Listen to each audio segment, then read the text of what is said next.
Bonjour à tous, on se retrouve pour une nouvelle position avec ici le trait pour les noirs. Dame tour, 2 fous, un cavalier contre dame 2 tours, 2 fous, un cavalier. Donc une tour de moins pour les noirs, quand même beaucoup. Et malgré tout, une attaque évidemment, puisqu'on voit les fous en direction du roi. Le cavalier est bien placé, il a l'air cloué puisque la dame n'est pas protégée, mais on sait que le clouage peut se transformer assez rapidement en une attaque à la découverte. A priori, pas ici parce que la dame blanche est protégée par le pion quand même, donc il semblerait que ce ne soit pas le cas, quoi. On ne sait jamais, on ne sait jamais. En tout cas, on va chercher les coups forcés, les échecs évidemment. Fou prend F2, échec. Bon, ça n'a pas l'air.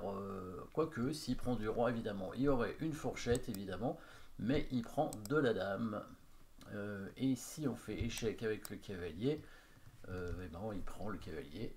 Voilà, et il nous dit merci. Donc, on va chercher une menace de mat, peut-être. Menace de mat, en un coup, il n'y en a pas, en tout cas.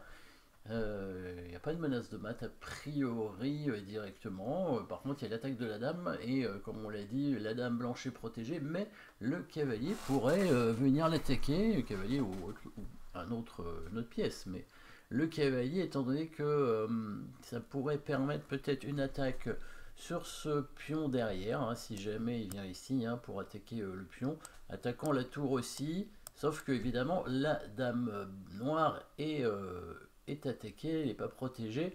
Du coup, il faudrait quand même vérifier ce qui se passe s'il prend la dame. On pourrait prendre le pion sur échec, évidemment, avec le fou, protégé donc par le cavalier ici. Le roi serait obligé d'aller dans le coin. Et là, vous avez peut-être vu la petite pointe. On prend la tour avec le cavalier. On fait que récupérer une tour. On a toujours une dame de moins, du coup. Mais il y a une menace menaçante ici avec le fou qui arrive en G2.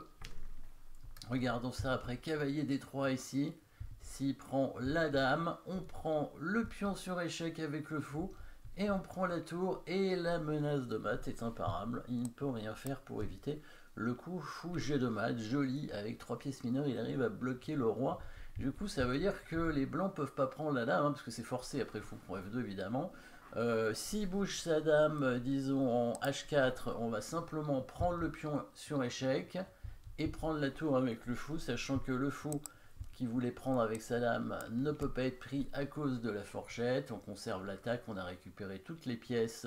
Les noirs ont même un pion d'avance, avec toujours des menaces derrière. Et si la dame va ailleurs, c'est-à-dire en F3, on prend la tour, déjà dans un premier temps.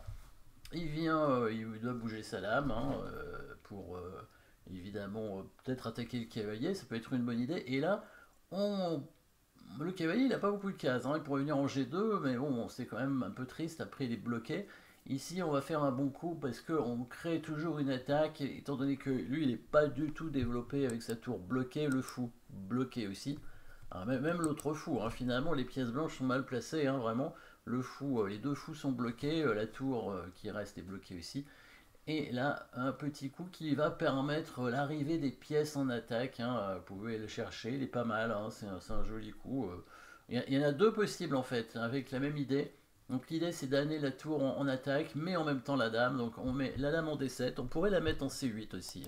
Ça revient au même. L'idée c'est que quand il prend le cavalier avec sa dame, on va simplement attaquer la dame avec la tour, on récupère la colonne ouverte.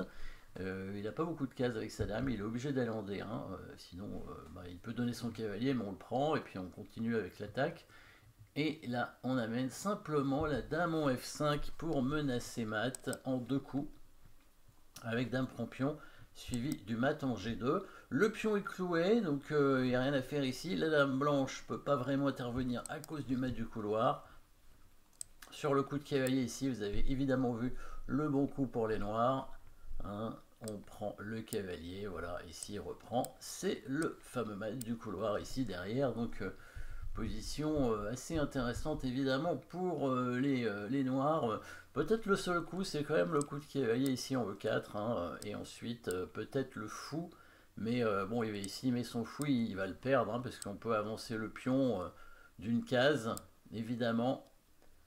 Et dans l'idée, s'il met encore une autre combinaison, tiens d'ailleurs sympathique, si jamais il met sa tour ici, pour attaquer la dame, pour essayer de clouer le pion, et ben non, on va quand même prendre le fou avec le pion, parce que s'il prend la dame, on prend ce pion sur échec ici, protégé par le fou, et s'il prend le pion, on va même pas reprendre la dame, on pourrait, hein, parce qu'à la fin c'est vrai qu'on gagnerait la tour finalement, mais admettons la tour est pas en prise, et de toute façon, on va jouer un meilleur coup, puisque en mettant la tour ici, c'est tout de suite mat, et oui, une attaque assez terrible hein, de la part des noirs ici, avec beaucoup de pièces bien placées, c'est surtout les pièces blanches hein, qui sont très mal placées dans cette position. Merci d'avoir suivi cette petite position.